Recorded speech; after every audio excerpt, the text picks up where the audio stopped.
नमस्कार साथियों, मैं विपिन कुमार गुप्ता आप सभी साथियों का भारत के सबसे बड़े online learning platform Unacademy UPPSC पर स्वागत करता हूं।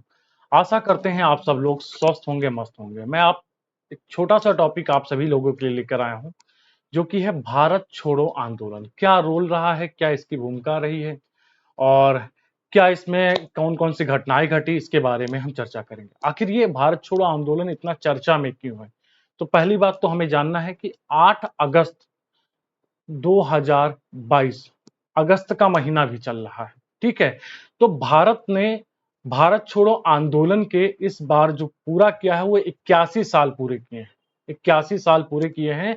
और आप जानते हैं 8 अगस्त 1992 को जो घटना घटी थी, जिसको हम भारत छोड़ो आंदोलन के नाम से जानते हैं, उसे अगस्त क्रांति भी कहा जाता है।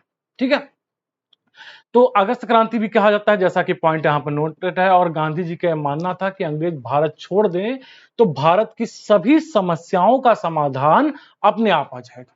ठीक है, अपने आप हो जाएगा। 8 अगस्त 1942 को महात्मा गांधी ने ब्रिटिश शासन को समाप्त करने का आह्वान किया था और मुंबई में अखिल भारतीय कांग्रेस कमेटी के सत्र में भारत छोड़ो आंदोलन को क्या किया गया था, शुरू किया गया था। गांधी जी ने ग्वालियर टैंक मैदान में अपने भाषण में करो या मरो का आह्वान किया, जिसे अब अगस्त क्रांति मैदान के नाम से जाना जाता है। जैसा कि इसमें लिखा हुआ है कि 8 अगस्त 1942 को बंबई में कांग्रेस का अधिवेशन हुआ और जिसकी अध्यक्षता किसने की? अबुल कलाम आजाद ने की। और यहीं पर भारत छोड़ो आंदोलन का प्रस्ताव भी पास किया गया था। गांधी जी ने, ठीक है, अपने भाषण में कहा कि मैंने कांग्रेस का साथ निभाने का प्रण किया है। कांग्रेस या तो कार्य करेगी या तो मर जाएगी, अर्थात क्या है, करो या मरो का क्या दिया गया, नारा दिया गया। और यहां गांधी जी ने हम कहा कि हम गुलामी अस्थाई बनाया जाना देखने के लिए जिंदा नहीं रहेंगे। 8 अगस्त की मध्यरात्रि के बाद ही क्या है, सरकार ने बड़े कांग्रेस नेताओं की गिरफ्तारी की क्या बना ली थी, योजना बना ली थी। ठीक है, स्वतंत्रता आंदोलन की ग्रैंड ओल्ड लेडी के रूप में लोकप्रिय रही हैं अरोड़ा आसफ अली। अरोड़ा आसफ अली को भारत छोड़ो आंदोलन के दौरान मुंबई के ग्वालियर टैंक मैदान में भारतीय ध्वज फहराने जाने के लिए उनको जाना जाता है। साथ ही साथ भारत छोड़ो का नारा जो है वो किसने दिया, तो एक समाजवादी एवं ट्रेड यूनियन वादी यूसुफ मेहर अली द्वारा गढ़ा गया था, जिन्होंने मुंबई के मेयर के रूप में भी काम किया है। और मेहर अली ने साइमन गोबैक का नारा भी दिया था। अब हमें जानना है कि सर आखिर ये भारत छोड़ो आंदोलन कारण क्या रहा है, इसके पीछे का कारण क्या रहा है। तो घटनाओं से पहले क्या है, हम उसको जानते हैं कि कारण क्या रहा है। क्रिप्स मिशन की विफलता आंदोलन को जो तत्कालिक कारण रहा है, वो रहा है क्रिप्स मिशन की समाप्ति और मिशन के किसी अंतिम निर्णय पर ना पहुंचना। अंतिम निर्णय पर क्या है, ना पहुंचना। क्या है कि स्टेफर्ड क्रिप्स के नेतृत्व में भारत में एक नए संविधान और स्वशासन के निर्माण के संबंधित प्रश्न को हल करने के लिए भेजा गया था। तो क्रिप्स मिशन की क्या रही है, विफलता रही है। क्रिप्स मिशन के पीछे और भी कारण रहे हैं। दक्षिण पूर्व एशिया में जापान की बढ़ती आक्रामकता, युद्ध में भारत की पूर्ण भागीदारी को सुनिश्चित करने के लिए ब्रिटिश सरकार की उत्सुकता भी रही है। साथ ही साथ ब्रिटेन पर चीन और संयुक्त राज्य अमेरिका के बढ़ते दबाव के कारण ब्रिटेन की सत्तारूढ़ जो पार्टी रही है, उसके प्रधानमंत्री ने क्या है, सत्तारूढ़ लेबर पार्टी के प्रधानमंत्री विंस्टन चर्चिल के द्वारा मार्च 1942 में भारत के क्रिप्स मिशन को भेजा गया था।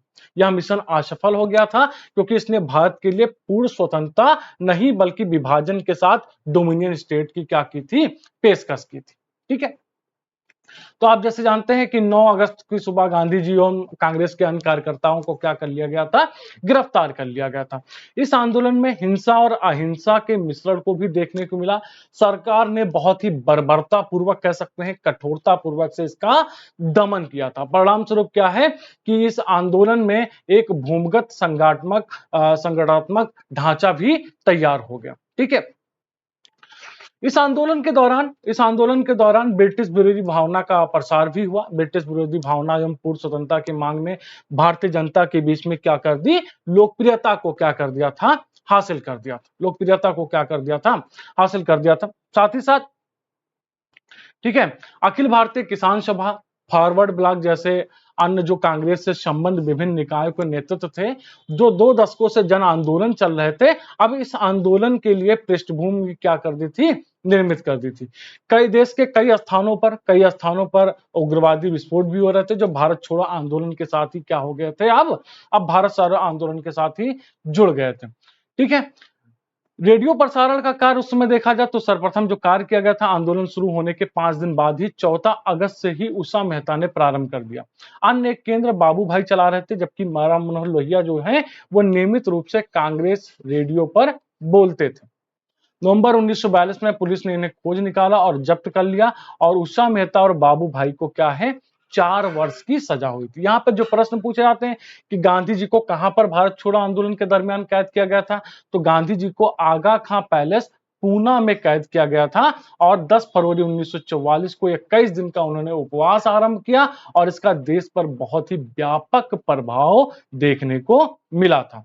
ठीक है, जनता ने सरकार को गांधी जी को रिहा करने का दबाव डाला, विदेशी समाचार पत्रों संस्थाओं में भी गांधी जी के रिहाई का क्या दिया गया, ठीक है, सुझाव दिया गया।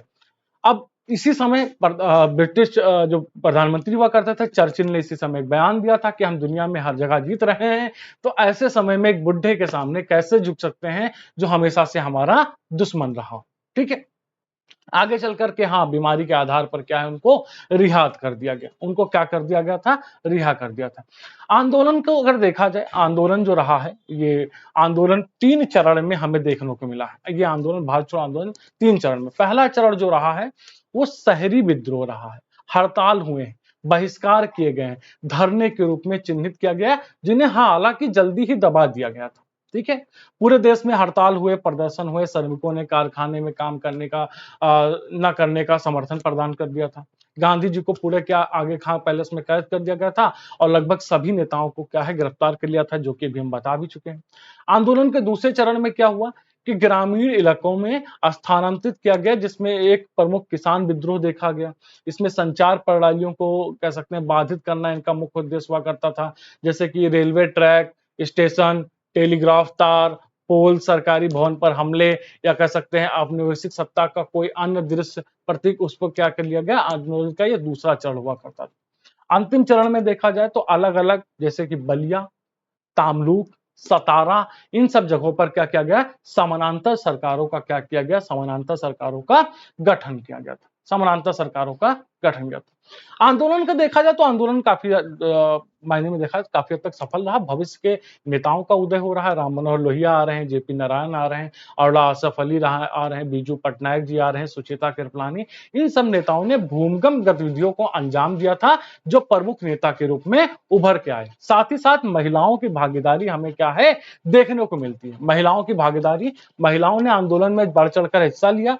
उषा मेहता जैसी महिलाओं ने भूमिगत रेडियो स्टेशन स्थापित करने में मदद की, जिससे आंदोलन में क्या है, जागरूकता पैदा की। राष्ट्रवाद का भी यहाँ पर उदय हो रहा है, राष्ट्रवाद की यहाँ पर क्या है, उदय हो रहा है। भारत छोड़ो आंदोलन के दौरान देश में एकता और भाईचारे की एक विशिष्ट भावना पैदा हुई थी, और कई छात्रों ने स्कूल कॉलेज भी छोड़ दिए थे, लोगों ने अपनी सरकारी नौकरी भी क्या है, छोड़ दी थी। मिदनापुर जिले तामलुक में जातीय सरकार 1944 तक चलती रही। ठीक है, बलिया में चित्तू पांडे के नेतृत्व में सरकार बनी, जैसा कि हम बता चुके हैं। ब्रिटिश शासन का विरोध इतने प्रबल रूप से भारतीय जनता द्वारा पहली बार देखने को मिला था। ठीक है, तो डॉक्टर ईश्वरी प्रसाद के अनुसार अगस्त की क्रांति के सरकार के विरुद्ध प्रजा का विरोध था। इसकी तुलना फ्रांस के इतिहास के ब्रेस्टिल के पतन या रूस की अक्टूबर क्रांति से भी की जा सकती है। भारत छोड़ो आंदोलन के दरमियान जो सरकारें बनी थी, ये आप देख सकते हैं, बलिया में चित्तू पांडे के नेतृत्व में, तामलुक में सतीश सावंत के नेतृत्व में तामलुक जातीय सरकार बनी थी। सतारा में नाना पाटिल, वाई चाहवाड़ के नेतृत्व में क्या बनी थी, सहयोग बनी थी। भारत छोड़ो आंदोलन से अलग रहने वाले दल ये हुआ करते थे: मुस्लिम लीग, आरएसएस, वामपंथी, अकाली दल, सामवादी दल, यूनिवर्सिटी दल, उदारवादी, जस्टिस पार्टी, हिंदू महासभा, ये सभी क्या रहे, भारत छोड़ो आंदोलन से अलग रहे। तो आज की इस वीडियो में बस इतना ही। हम फिर से मिलते हैं एक नई वीडियो के लेकर के। तब तक आप हमारे साथ बने रहें, हमारे चैनल को सब्सक्राइब करिए, लाइक करिए, शेयर करिए। Thank you, bye bye, take care, Jai Hind.